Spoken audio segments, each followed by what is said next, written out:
প্রথমবার ইউরোপের মাটিতে গিয়ে বুক চিতিয়ে লড়বে বাংলাদেশ। প্রতিপক্ষ ফিফা র্যাঙ্কিংয়ের 211 নম্বরে থাকা সান মারিনো। র্যাঙ্কিংয়ের তলানির দল হলেও ইউরোপের কন্ডিশনে তাদের হালকাভাবে নেওয়ার ভুল করছে না লাল সবুজের প্রতিনিধিরা। 5 জুনের সেই ঐতিহাসিক ম্যাচকে সামনে রেখে রোববার দুপুরে দেশ ছেড়েছেন জামালরা।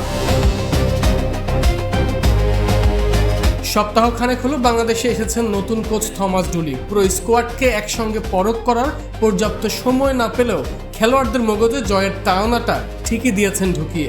র্যাঙ্কিংয়ে 30 ধাপ এগিয়ে থাকার অতি আত্মবিশ্বাস যেন কাল হয়ে না দাঁড়ায়, সেই চাপটাই দিচ্ছেন শিষ্যদের।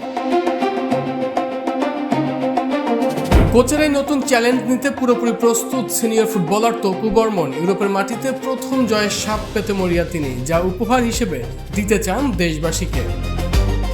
এটা আমাদের দেশের জন্য এবং আপনাদের সবার জন্য, আমাদের জন্য ভেরি ভেরি ইম্পর্টেন্ট, এবং আমরা আমাদের সর্বোচ্চটা দিয়ে খেলবো সেখানে, এবং জিতে আমরা দেশবাসীকে উপহার দিতে চাই। এটা আমাদের একটা টার্গেট, এবং আসলে নেক্সট যখন ফ্যামিলিতে যাবে, আসলে যে ইউরোপে আমরা খেলেছি, এটা আমাদের জন্য একটা নতুন এক্সপিরিয়েন্স থাকবে।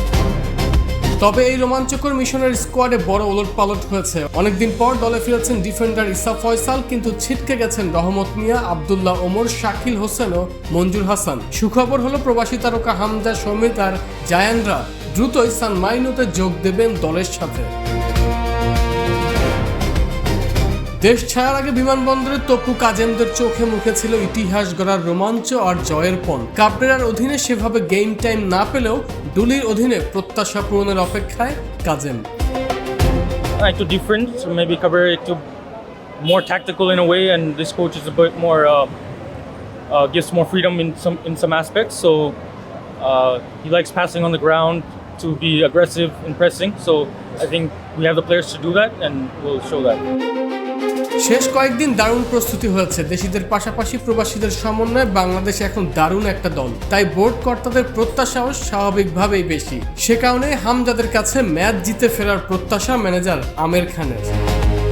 বিএফএ প্রেসিডেন্ট মিস্টার তাবিদ উনি আমাকে যেভাবে ইনস্ট্রাকশন দিলেন, প্লাস হলো স্পোর্টস মিনিস্টার আমিনুল সাহেব, উনিও আমাকে যে বললো যে আপনারা যান, এটা ভালো রেজাল্ট করেন। এই যে একটা ইন্সপিরেশন, কোচের সাথে কথা বলা, এগুলি করা, এগুলো আমি মনে করি যে এটা একটা আমরা বাড়তি পাওয়ার। ইউরোপের মাটিতে এই ম্যাচটি কেবল একটি 90 মিনিটের খেলা নয়, এটি বাংলাদেশের ফুটবলের নতুন এক দিগন্ত উন্মোচনের লড়াই। ডুলির শিষ্যরা কি পারবে সান মারিনোর দুর্গ ভেঙে ইতিহাস গড়তে? সেই অপেক্ষায় সমর্থকরা। আরমান হাসান, কালবেলা।